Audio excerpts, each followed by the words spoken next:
Hi, welcome to the Shepherd's Rest Dog Talk. This is episode 125. I'm Cam and this is Julie. This week we are almost to the end of Genesis. We are starting in 44:18, going to 47:27. A lot of things happening. We're actually picking up right where we stopped last week. Duh, of course we are. But my point is, with it's like they go to commercial break, right? Oh, what happens next? So you've got Judah who's come up. He's now, or all the brothers are there before Joseph, and now Judah is going to take that step forward and address him. I love it because it says that he drew near. Yes. I'm like, man, are those examples? Yes. Again, we have Judah and we have Joseph. Both we see functioning in the role of Messiah on different levels. Right. We also see both of them functioning as the body in different levels. Like and right as now, Israel. what's going on. Exactly. Judah's drawing near. Yes. And the great thing is, we realize that Judah says he wants to draw near. And once he draws near and he speaks intimately with Joseph. Yes. That is when the other brothers are called to draw near. Not before that. He doesn't call them all. Yeah. He deals just with Judah first. Right. And then he brings in the others. Right. Yeah. What is that foreshadowing? Pattern? What?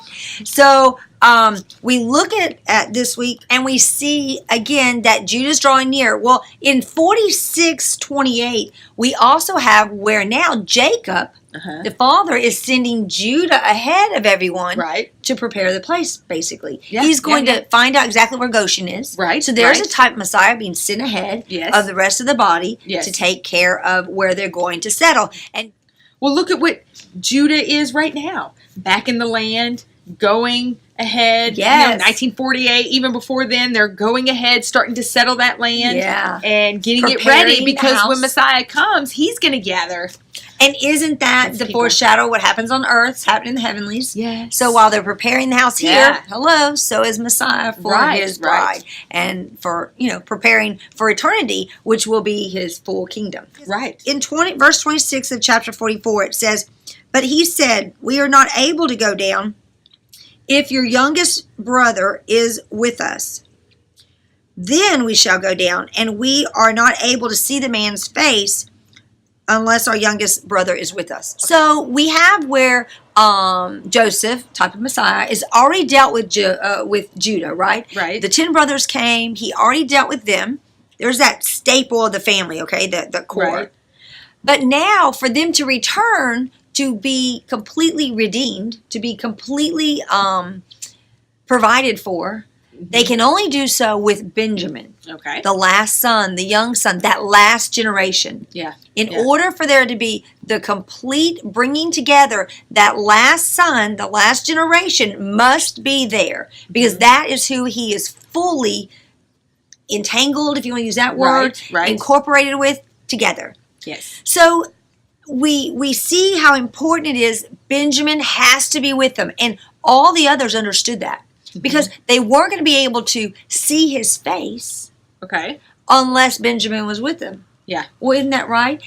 Israel, non-believing Israel, is not going to be able to see his face without Benjamin, that last generation, saying, no, we're brothers. This is our Messiah. Yes. He's going to be the one, that last generation is going to be the one that helps pull and uncover, the eyes of them.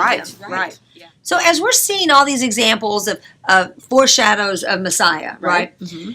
Well, I noticed something I had not seen before, and it's in 44. You see it in 44:20. We see it in 45, 27, 28. And it's where they are, Judah is giving the story, retelling the story about their brother, about Benjamin. How, because he was young, and he was a lad, and his dad was they were bound by the same soul, and it would kill.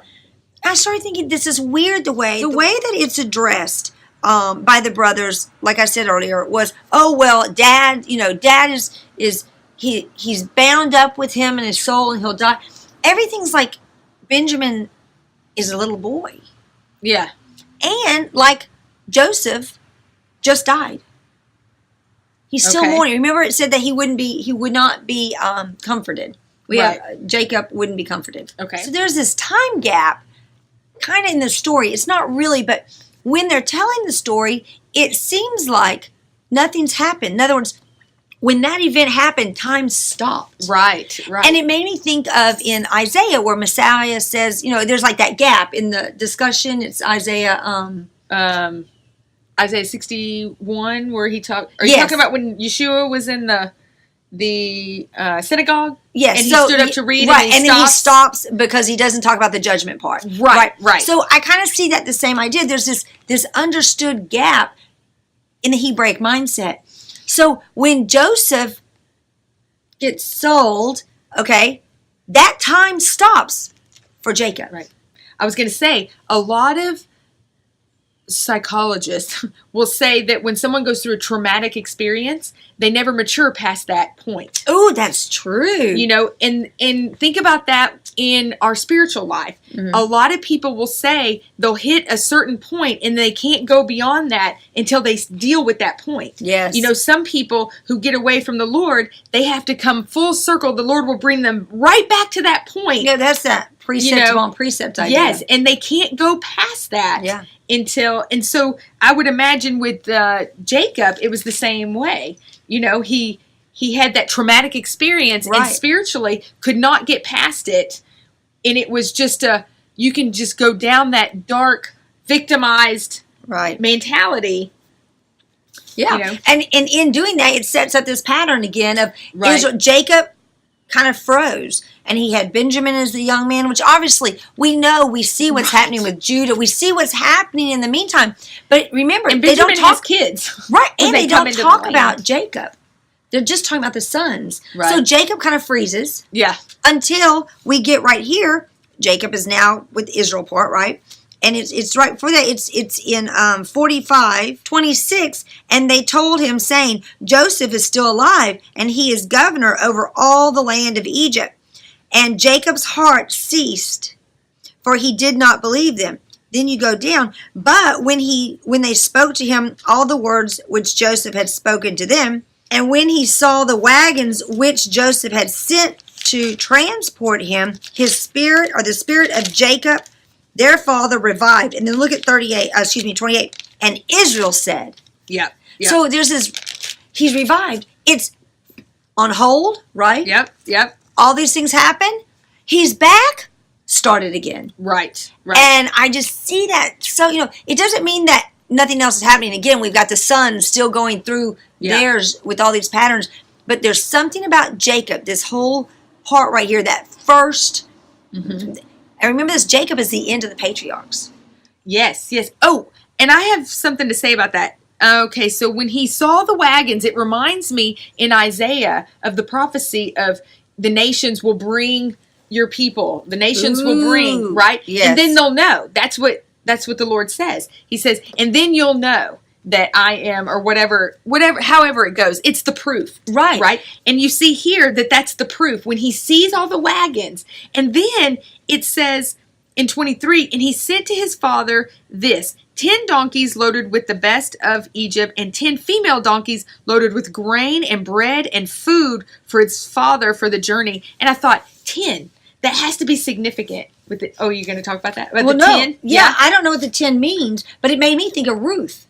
Remember in Ruth 3, I think it's Ruth 3, where Ruth comes back with the 6 pieces, or 6 bushels. Of whatever it is. Right, and it was when Naomi saw it, she was like, oh, he's going to do everything he can to do. She understood that to mean something. Yeah. Well, we remember in 37:11 that we have, when Joseph told his dreams, that Jacob held on to him. He got aggravated, but he held on to them. Mm-hmm. He tucked them away. Right. So my thought was, when he sees this, he's remembering the dreams. Right. Because remember, when they told him he didn't do anything, it's when he saw it. And then again, it took me back to Ruth, that 10 must mean something in the number, something about that. Well, I have no idea what it is. I think it's foreshadowing what's happening today. Look at all the people who want to help Israel. Now you have, for every action, there's an opposite and equal reaction. So you have all these people who hate Israel. But look at the nations. They just want we just want to bless you and send this and send that. And we even have that, like I said before, in Isaiah, where it talks about, you'll carry them on your shoulders shoulders, and you'll bring them in back. planes, and all of those different things. It doesn't really say planes. No, but in the air. What it means, yeah. But I just saw that as kind of a foreshadowing, because these are to transport him to where they're going. Right, and to provide for the journey. Right. And the female donkeys with the grain, it reminds me of the bride, Yeshua's bride, who's feeding, putting the words children out there. Yes, that's another thing I got was, I asked the Lord, okay, if Joseph represents Messiah this week, then what is our role in this? And it was like, our role is to rear up and mature Ephraim and Manasseh. Yeah. Doesn't that represent the nations? So our role is to teach Ephraim and Manasseh in the ways of our master, Yeshua, Joseph, so they can be grafted in. Right. When she says our role, it's not Cam and Julie's role. Yeah, it's as group the bride. of people, right, as the bride. As the wife, yes. And as a thing, that, oh, wow, that's interesting. So when you say as the wife, they could go both ways, because it's also going to be the job of the wife to teach the bride how to be the proper mother. Yeah. So it really goes both ways. Well, yeah, because Ephraim and Manasseh are the nations. Right. Exactly. It does go both ways. Yeah.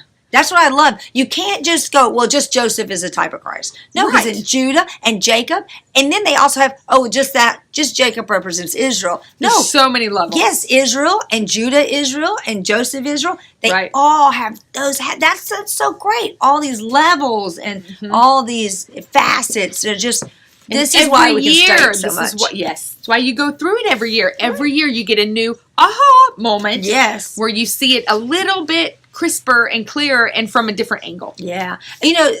On that, it made me think of, when Joseph calls his brothers in, and I thought of the verse in Matthew 23, I think it's 27, or 37, where Yeshua's like, I just wanted to gather you in. I have that in here, yes. Yeah. And so I'm like, God, he's crying, he's weeping, and he's not mad. He's just rejoicing. Weeping for Jerusalem. He's just rejoicing that finally we're together. Well, what I love about the Torah is we get both sides. Right. See, before, when it says he wept so loud and all of Egypt heard and Pharaoh heard. That's kind of like the first coming, because the whole world is privy to that, Yeah. But the brothers aren't. They still didn't understand. Right? But now, later on, he gathers them in. Yeah. So Yeshua, that gathering in is kind of like, this is my first coming, because I'm weeping. Right. They still don't know who I am. Right. And then he had to kind of convince them. But what I love about learning Torah is we know the end. Look, they will be gathered in. Right. They will accept him, and he will deal with Judah. Yeah, and like we talked about that last year, that Jacob, when he's going to go up, remember he stops in Beersheba and goes, well, let me see first if, Lord, are you going to do this? Do you want me to do this? And how he rested in the promise that the Lord gave him, that he's going to see his son was going to close his eyes, and he was going to return. Right. And that he rested it fine. Whatever that looks like, I'm good. Right. And I love that. Another thing that I really became more aware of was the fact that, Israel never, I say Israel, the brothers, none of Joseph's family ever paid for grain. Every time they came back or went back home, they had their money back. Yeah. Even when they paid double, they got double their money back. They never put 1 cent of their hard work into. Now, granted, they were involved in the process, but the Lord always provided. They had the money the Lord provided back plus double. Right. He always provided for them. Then, when they go to meet with Pharaoh in, is that 46? In 46, when they go to meet, 47, they go to meet with Pharaoh, and he's talking to them. So I heard this commentary, and I thought, oh, that's interesting. It was a historical commentary. They were talking about this right here is actually more like an act of a nation dealing with another nation. Mm-hmm. That Pharaoh was recognizing him as a nation, as big enough to be, as a family, a clan, as a tribe of itself that would act as a nation. Yeah. Sometimes that's difficult for us to understand, because I'm thinking of France and Spain and Canada. Right, the nations are so big. Right, but if you think about the Native Americans, their tribes are considered nations. Yeah, yeah. It helps you understand how this tribe and this tribe could see two nations, even though it's not Well, just like with everything else, as time went on, we redefined what Right. nation looks like. Yeah, we look around to what it looks like today. Right. So anyway, I just love the fact that this Pharaoh, if that's true, this Pharaoh is acknowledging the headship of Jacob, which is one reason like, God, you're so old, you're so wise. Yeah. Of course you can bless me. Because again, he's not just going to let anybody bless him, but a head of another nation. Right. Absolutely. They're kind of equals. Yeah. Well, this week, as always, there's so many things we could talk about, but time is of the essence, and we want you guys to really be able to use these things as springboards to get into the Word and learn for yourself and share with those around you. If you like Doc Talk and you've enjoyed it and you've been able to learn some things, find some nuggets, we ask you to please share. Share it with your friends, family, whomever you think might be able to also benefit. And we thank you so much for spending your time with us. And we will see you next week with episode 126. Shalom! All right. Here we go. What was it? 125? Yes. Oh my gosh. Short-term memory. Hi, my name's Dory. I have a short-term memory.